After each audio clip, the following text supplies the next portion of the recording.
మస్తానరావు గారు, వాసుదేవరావు గారు చెప్పారు. మళ్ళీ ఖమ్మానికి భారీ వర్షం సూచన. వరంగల్లో వర్షం ఆల్రెడీ మొదలైంది. వరంగల్లో పుట్టిన మున్నేరు ఆ నీళ్ళన్నీ తీసుకొని ఖమ్మం దాకా వచ్చి ఖమ్మం నుంచి మళ్ళీ బెజవాడ మీదకి పడగెత్తడానికి సిద్ధంగా ఉంది. మున్నేరు పడగెత్తి బుడమేరు మీద పడితే బుడమేరు విజయవాడని గుటుక్కుమని పెంచడానికి మళ్ళీ రెడీగా ఉంది. ఏం చేసాం మనం? బోట్లలో తిరగటం, లైఫ్ జాకెట్లు వేసుకుని అటు ఇటు అధికారులని పట్ల కన్నెర్ర చేయటం, మిమ్మల్ని మంత్రులతో సహా ఎవరిని ఊరుకోనంట. మీరు అటు చెబుతూనే ఉంటారు. మీ ఎమ్మెల్యేలేమో అటు గుడివాడ ఎమ్మెల్యే వెనిగల్ రాము గారు, ఆయన యుఎస్ లో ఆయన కార్ల ర్యాలీలు ర్యాలీలో. వాటిలో విస్తారంగా పాల్గొంటున్నారు. మీరు సచ్చి చేయడి, మీరు ఇంత తాపత్రయం పడి పాపం మీ కుమారుడు స్వయంగా ఆయన మంత్రి, ఆయన జనం మధ్యలో ఉంటే మీ ఎమ్మెల్యేలు అలా చేస్తుంటే ఎట్లా సార్? అది ఈ ప్రశ్న టీడీపీకి. మీరు గమనించట్లేదు? ఆంధ్రప్రదేశ్ లో ఉంటున్నారు. సరే, మీ నాయకుడైతే ఏకంగా లండన్ వెళ్ళిపోతున్నాడు.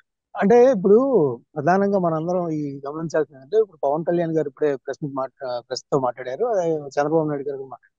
చంద్రబాబు నాయుడు గారు పవన్ కళ్యాణ్ మాటలు మొత్తం సారాంశం చూస్తే చంద్రబాబు నాయుడు గారు ఒకటి చెప్పారు.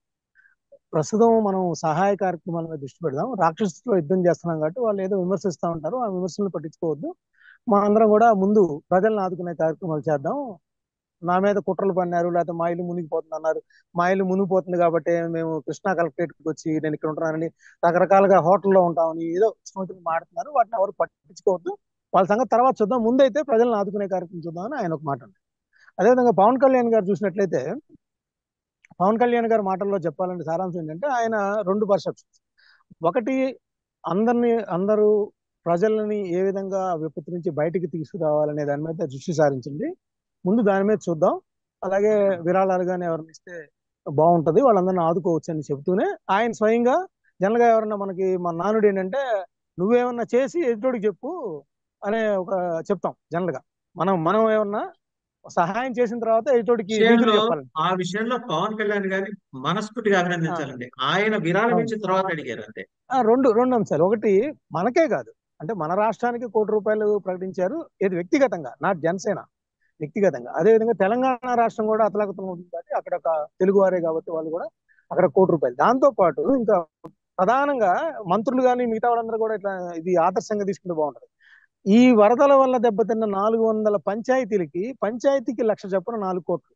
సో టోటల్ గా ₹6 కోట్ల ఆయన దీనికి సహాయం చేయడం ద్వారా, ప్రకటించడం ద్వారా ఆయన పెద్ద మనసును చాటుకున్నాడు. ఆయన ఇప్పుడే కాదు, గతంలో ఆ దేశభక్తి పూరితమైన ఆర్మీకి సంబంధించి కూడా ఏమైనా విపత్తులు వాళ్ళకైనా ఆపద కలిగినప్పుడు కూడా ఆయన ముందున్నారు. ఆ, కేరళకి సంబంధించి కూడా ముందున్నారు. అదొకే. కానీ ఆయన కూడా ఇప్పుడు ఒక విషయంలో నేను ఆయన అభిప్రాయంతో విభేదిస్తాను. ఏంటంటే ఆయన ఏమన్నారంటే ఈ 100 రోజులు మాత్రమే మేమైంది వచ్చి, ఈ విపత్తుకి కారణము వైసీపీని అని చెప్పేసి భక్తు రాజకీయ నాయకుల్లాగా ఆయన విమర్శించారు. అంటే నేననేది ఏంటంటే రాజకీయ నాయకుల విమర్శలు అవన్నీ ఆయన ఏదైతే ఒక ఒక కోణంలోనేమో పెద్ద మనసు చాటుకున్నారు, ఇంకో కోణంలో చంద్రబాబు నాయుడు గారి ప్రభావంలో పడి అదే విధంగా ఇట్లా వాళ్ళందరూ కూడా ప్రాజెక్టులు, ఆ ఇప్పుడు ఏదైతే మనకి వరద ఆ బుడమేరు ఉందో దానికి సంబంధించి కూడా ఆక్రమణలు అటు కొల్లేరులో కానీ ఇక్కడ కానీ ఆక్రమణలు ఉంటాయన్నారు. ఇవి ఆక్రమణలు అనేవి ఇప్పటి నుంచి కాదండి. నిజానికి మనము ఈ తరంలో చూసుకున్నట్టయితే తెలుగుదేశం పుట్టిన తర్వాత రాష్ట్రం 1983 తర్వాత చూసినట్టే అత్యధిక కాలం తెలుగుదేశం పార్టీ అధికారంలో ఉంది. ఆ తర్వాత మనకు ఉన్నది కాంగ్రెస్, ఇప్పుడు ఒకసారి వైసీపీ వచ్చింది. సో వీళ్ళందరూ కూడా ఎవరైతే పాలకులుగా ఉన్నారో వీళ్ళందరూ కూడా కారణంగా చెప్తారు. బుడమేరు ఈ విధంగా ఆక్రమణకు గురవడానికి కారణం వీళ్ళందరూ కూడా కారణమే. వీళ్ళు అందరూ పర్మిషన్ నుంచి ఇచ్చిన వాళ్ళే. వీళ్ళు ఇప్పుడు ఏదైతే ఇక్కడ ఇంకా ఇంకొక అంశం, వాసు గారు, ఇక్కడ ప్రధానంగా మనం చర్చించాల్సింది ఏంటంటే ప్రభుత్వం ఎంతమంది చనిపోయారనేది కూడా ముందుకు రావాలి. ఇళ్లల్లో నుంచి మృతదేహాలు బయటపడతా ఉన్నాయి. ఒక పిల్లవాడు డిగ్రీ సర్టిఫికేట్ కోసం అని ఇంట్లోకి వెళ్ళొస్తానని చెప్పి కొట్టుకుపోతే చెట్లుని పట్టుకుపోయి చెట్టు కాపాడేందుకు చెట్టు పట్టుకుంటే దాంతో అలా 2 గంటలు కాపాడండి అరిచి చచ్చిపోయాడు. అంటే మనుషులు కాదు ఘోషిస్తుంది, శవాలు కూడా ఘోషిస్తున్నాయి. వాళ్ళు ఎవరెవరో ఎక్కడ ఒరిస్సా నుంచి వచ్చి ఇక్కడ చచ్చిపోయారు, బీహార్ నుంచి వచ్చి ఇక్కడ చచ్చిపోయారు, అనాథ శవాలుగా ఉంటున్నాయి. దాదాపు అధికారికంగా ప్రభుత్వం ప్రకటించిందే 17. సో ఇది చంద్రబాబు నాయుడు గారు నిన్న మొన్న ప్రెస్ మీట్ పెట్టారు కానీ ఎక్కడ ప్రకటించాల ఇంతమంది చనిపోయారని. ఎందుకంటే భయపడిపోతారని. ఈవెన్ ప్రధానమైన ఛానల్స్ కూడా వీటిని హైలైట్ చేయడానికి, అంటే ప్రజలను భయపెట్టకూడదు కానీ వాస్తవాలు మాత్రం తెలియాలి. సో ఇక్కడ ఈ రాజకీయ పార్టీలు ప్రధానంగా తెలియాల్సింది ఏంటంటే ప్రస్తుతం వాళ్ళందరికీ ప్రతి ఇంట్లో అండి, నేను రాజరాజేశ్వరపేట, పాత రాజరాజేశ్వరపేట నేను స్వయంగా వెళ్ళా. అక్కడ 4,000 ఫ్యామిలీలు ఉన్నాయి. 4,000 ఫ్యామిలీలో దాదాపు బిలో పావర్టీ లేని అందరూ వాళ్ళ ఇంట్లో ఫ్రిడ్జ్ కానీ, వాషింగ్ మిషన్ కానీ, అంటే ఉన్నోళ్ళు ఏం కాదు, లోయర్ మిడిల్ క్లాస్ కూడా వీళ్ళందరూ కొనుక్కున్నారు ఇప్పుడు. ఫ్రిడ్జ్ కానీ, వాషింగ్ మిషన్ కానీ, వాడుకున్న టూ వీలర్ కానీ, below poverty line. Below below poverty poverty. Line, BPL families. ఇవన్నీ కూడా ఏమి లేవు వాళ్ళకి. అసలు ఇంట్లో మొత్తం బురద ఉంది. ఆ గ్యాస్ పనిచేయదు, ఎలక్ట్రిసిటీ పనిచేయదు. ముందు ప్రధానంగా నేను యాజ్ ఏ సీనియర్ జర్నలిస్ట్ గా చెప్పేది అంటే ఒక కార్యాచరణ ప్రణాళిక రూపొందించాలి. ఒక 20 రోజుల పాటు వీళ్ళందరికీ కూడా పొద్దున్న టిఫిన్ దగ్గర నుంచి రాత్రి భోజనం, మధ్యాహ్నం భోజనం పెట్టాలి. అదేవిధంగా వీళ్ళందరికీ కూడా ఎవరైతే సర్టిఫికేట్లు కోల్పోయారో వాళ్ళందరికీ ఒక జీవో పాస్ చేసి ఇక్కడ నుంచి బుడమేరు బాధితులు ఎవరైనా వస్తే వెంటనే విద్యార్హతల సర్టిఫికేట్ కావచ్చు, ఆధార్ కార్డులు కావచ్చు, లేకపోతే ఇంకా బీపీఎల్ కార్డులు కావచ్చు, ఆరోగ్యశ్రీ కార్డులు కావచ్చు, వెంటనే అదొక అదొక ఆ ఏరియాకి సంబంధించిన ఒక ఆథరైజ్డ్ పర్సన్ ఇస్తే వెంటనే వాళ్ళకి ఒక 2 నెలల్లోనో అవన్నీ ఇష్యూ చేసేలాగా ఉండాలి. ఒక 15-20 రోజుల పాటు ఈ కుటుంబాలన్నింటినీ కూడా ప్రభుత్వమే పోషించాలి. అదేవిధంగా వాళ్ళ ఇంట్లో ఉన్న బురద మొత్తం కడిగే ఏర్పాటు కూడా వాళ్ళే చేయాలి. అదేవిధంగా ఎలక్ట్రిసిటీ, ఇప్పుడు ఎలక్ట్రిసిటీ వదిలేరంటే అందరూ కరెంటు స్ట్రగుల్తో కూడా చనిపోయే ప్రమాదం ఉంది. ఎందుకంటే వాళ్ళందరికీ కూడా అక్కడ షార్ట్ సర్క్యూట్లు అయ్యే ప్రమాదం ఉంది. వీటిని ఎప్పుడైతే కాన్సన్ట్రేట్ చేస్తారో, ఇది చంద్రబాబు నాయుడు ఆయన బురద తీసి జగన్మోహన్ రెడ్డి గారి మీద వేయటం, జగన్మోహన్ రెడ్డి గారి బురద తీసి ఆయన మీద వేయటం, దానిలో కొంత పవన్ కళ్యాణ్ గారికి కూడా కొత్తగా రాజకీయాల్లోకి వచ్చారు కాబట్టి ఇది కారణం వైసీపీనే, ఇవన్నీ కాదు. ఇప్పుడు వాళ్ళందరూ కూడా నిజంగా నిన్న వాళ్ళని చూస్తే వాళ్ళకి ఒక ఆయన యూరాలజీ, జస్ట్ ఒక నిమిషం ఎగ్జాంపుల్ చెప్పాలండి, యూరాలజీ ప్రాబ్లం వచ్చి వాళ్ళు అనుకోకుండా మోకాల్లో నీళ్ళు వచ్చినాయి, పైకి వెళ్ళారు.